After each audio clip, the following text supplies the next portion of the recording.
Washington, Fort Wayne's NBC, Indiana Republican U.S. Senator Todd Young announced on Sunday evening he will vote against the bipartisan infrastructure bill. Senator Young issued the following statement: "For the last several months, I've been working diligently with my colleagues toward a bipartisan infrastructure bill to provide crucial funding for our crumbling roads and bridges and to make targeted investments that yield positive long-term results in areas like broadband, ports, and airports. As I've said many times, while I'm eager for a bill that makes these investments, I'm also committed to doing so in a fiscally responsible way."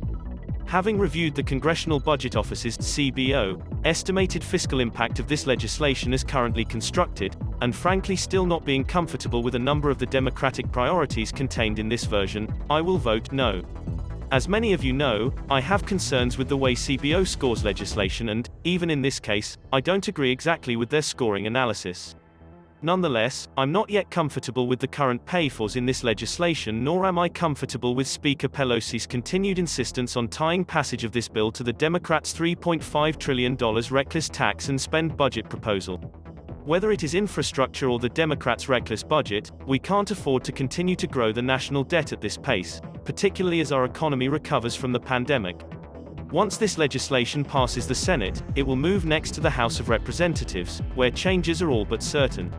I intend to do what Hoosiers expect me to do, which is to continue working with my colleagues to improve this bill in hopes that the final product will be one I can support, because I sincerely believe we must address our nation's infrastructure needs.